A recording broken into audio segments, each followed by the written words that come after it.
ماما بابا جه. ايه ده يا لولو؟ هو في النهارده عيد ميلاد؟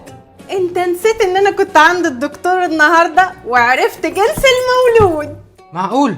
طيب يا ستي، وقال لك ان شاء الله. البالونه اللي هتقولك النوع 1 2 3. يلا يا مكة. الله، مراتي حامل في بالونه زرقاء. لخصي وقولي لي الدكتور قال لك ايه؟ حامل في بالونه؟ انت مالكش في الترندات خالص. مبروك، الدكتور قال لي انت حامل في بنت. يلا بقى عشان ننزل. الف مبروك يا لولو، البنات دول رزق. بس ما فهمتش برضه احنا نازلين ليه؟ تحت ولادي؟ لا، ما دام انا عرفت نوع العيل يبقى لازم انزل اجيب له حاجات بتاعته. سوبر بيبي عامل عروض جامده، انا لازم الحقها. يلا. كنت خايف منه. بدأنا. معرفش انا ريحتها ازاي. يلا يا مكة.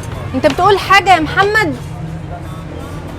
الله، يعني اشتري قطعة اخد عليها 2 واشتري 3 اخد عليها 7؟ ده حلو ده. لولو اعملي حسابك، انا هشتري العرض الاولاني ال3 قطع بسعر قطعه. خلاص يا عم، هنجيب العرض الاولاني. بتعمل ايه دي؟ اعملي يا لولو، انت مش قايله رايحين نجيب حس الولاده؟ تعالي يا حبيبتي هناك اهو قدام نشتري حس الولاده. يا عم انا باخد فكرة بس، استنى. ايه رايك يا لولو في دي؟ نجيب القطعه دي وعليها 2 كمان ونمشي. دي جميلة لوح امه.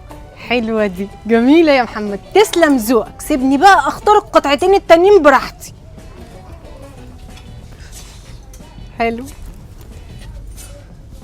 لا ده كبير شوية. ماما مش هجيب حاجه ولا ايه؟ روحي يا حبيبتي شوفي اللي انت عايزاه وهاتيه. رايحه فين يا مكه؟ لولو احنا متفقين ان احنا هنجيب لنونا الجديده بس. حرام عليك، بتفرق ما بيني انا واختي من دلوقتي. يا حبيبتي يا بنتي، ايه يا اخي القساوه دي؟ ده البت صعبت عليا. فيها ايه لما ناخد العرض التاني يعني؟ ريا وسكينه، روح اجيب العرض التاني. ماما انا اخترت الحاجات دي. يلا اما نقسم. وانا اخترت لك ده. الطقم ده حسسني بالشتا كده، ايه رايك في ده يا حمودي؟ حلو يا لولو. وايه رايك بقى في الطقم ده؟ نجيبه كمان للنونه. بس ده كبير قوي يا محمد، شوف حاجه اصغر عبال ما البس مكه حاجه تانية. يا لولو يا لولو، انت نسيتي اهم حاجه، طقم السبوع. يا نهار، حلو ان انت فكرتني يا محمد، ده كنت ناسيه خالص. ايه رايك يا بابا في الطقم ده؟ انا عاجبني. بس انت كده شكلك هتخش في العرض التاني يا محمد. خش بقى انت يا مكه قيسي عشان انا ما كنتش قادره. ماشي. خدي الطقم الاورنج ده حلو قوي. ماشي. هي شكلها هتخش في الغويط ولا ايه؟ كان ينقطع لسان. 1 2 3 4، ادي اخرة الخلفه اللي بيخلفوها. ماما ايه رايك في الطقم وده الجاكيت بتاعه؟ الله، ده شكله حلو قوي يا مكه.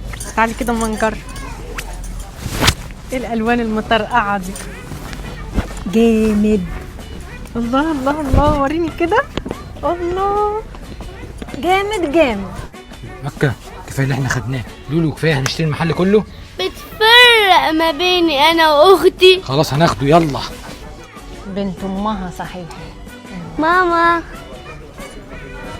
جامد. ماما ايه رايك؟ الله حلو ده، انت كده تمام. خدي قيسي ده كمان. لولو مفيش طقمه تاني. حرام. بس بقول لكم ايه، شغل رايوس كده ما عادش يمشي معايا. لو خدتوا طقم تاني انت اللي هتحاسب على كل الحاجات دي. لو على ايه؟ تعالي يا مكة يلا ما نغير، ما قلناش جايبين حاجة تاني.